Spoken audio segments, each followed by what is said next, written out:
Budgets are sexy, said no one ever. Today, we're going to talk about a home balance sheet and why it's a much more enjoyable way of looking at your personal finances.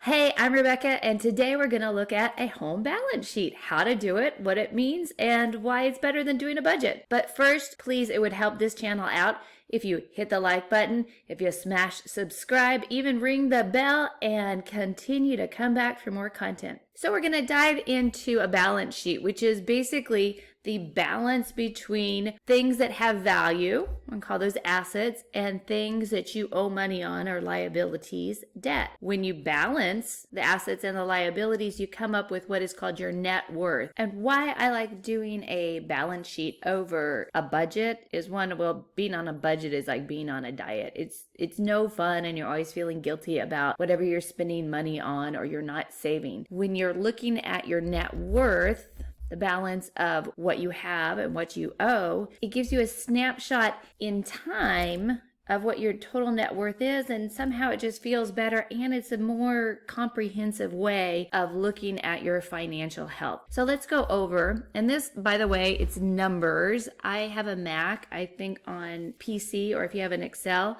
there's probably a template that says home balance sheet or a balance sheet, and that's where I'm working off of this. This page gets calculated from two other pages, the assets and the liabilities, and we'll go over that. In your asset categories, you have large and fixed assets, things that are very hard to what's called liquidate, meaning if somebody needed to have money immediately for something, you could not sell your house in a short amount of time to be able to get money out. So that is a fixed asset. It's not liquid. Liquid assets, things, money in your bank accounts that you could probably withdraw pretty quickly. Personal items, maybe like art, other things that don't quite fit in a house or in a bank account line item, but nonetheless have value. Then your liabilities, debt. Long-term liabilities, things like your mortgage, things that will take time to pay off, and short-term, probably like your credit card or short-term loans. Assets. I made this as a total sample. I've made everything up here. Home, current value, market value. Car, one. Car, two. Say you have a rental property, that would be an asset, and large and fixed.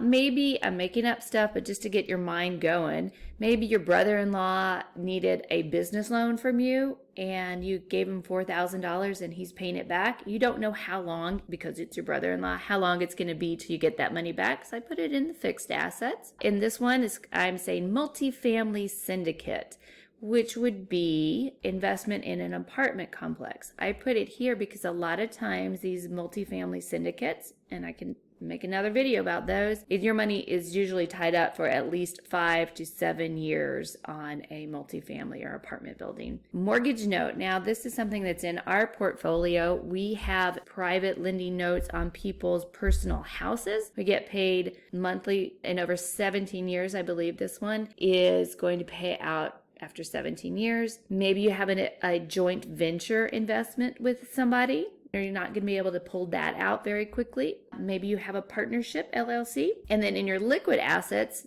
this is pretty self-explanatory in some ways. Checking account, savings account, but sometimes people don't think about their IRAs.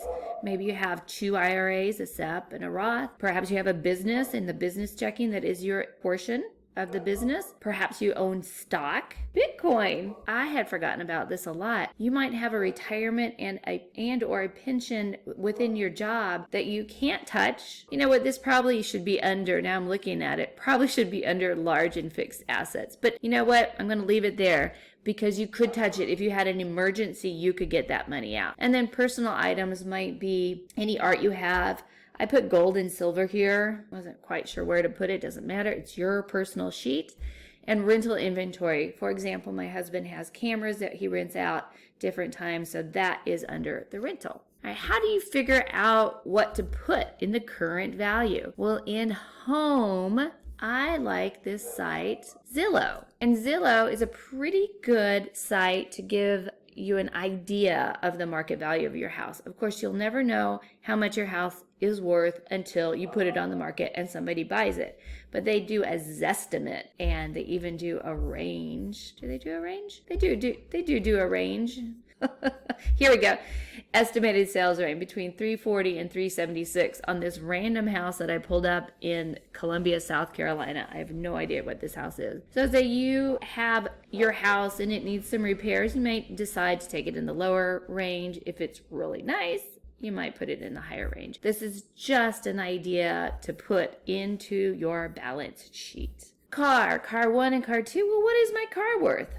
Well, there is a site for that. Kelley Blue Book, car value. So Kelley Blue Book, kbb.com. Car values, my car's value. You put your year in, make, mileage, zip code, standard equipment, which color is it? We'll say it's in very good condition. Go. Trade-in value is between $20,000 and $22,000. Rental property, rental house, you do the same thing on Zillow. Your business loan, all of your JV partnerships or anything you have, you would know. Checking account, just check your bank balance on that day. Now, I do my balance on about the 5th of every month. It's a consistent day because I like to know the snapshot month by month. All of these you could understand. Just look at your bank balance. Look at your bank balance. Stocks, maybe you have Robinhood or E-Trade, and you can see the value of your stocks as it goes up and down. Bitcoin, Coinbase Pro, if you have it. Retirement pension, I only get a statement once a year. Still, it's just a ballpark figure, but that's okay. That's okay. There's the things that move more often and the things that don't. Liabilities move a lot more than your assets. Home mortgage, you can look up the remaining principal on your loan balance. Same thing with if you have another mortgage. Car 2 loan, you won't be able to do that. So I use Auto Loan Calculator,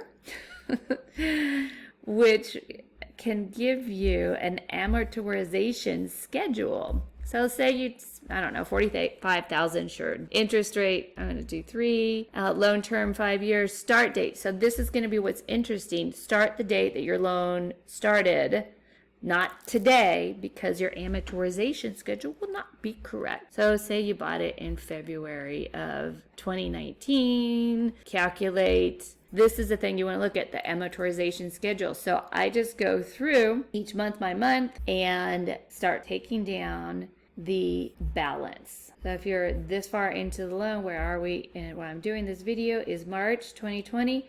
This would be what you'd put in your loan. I put child support, IRS debt, anything that the government can get you on, it's debt.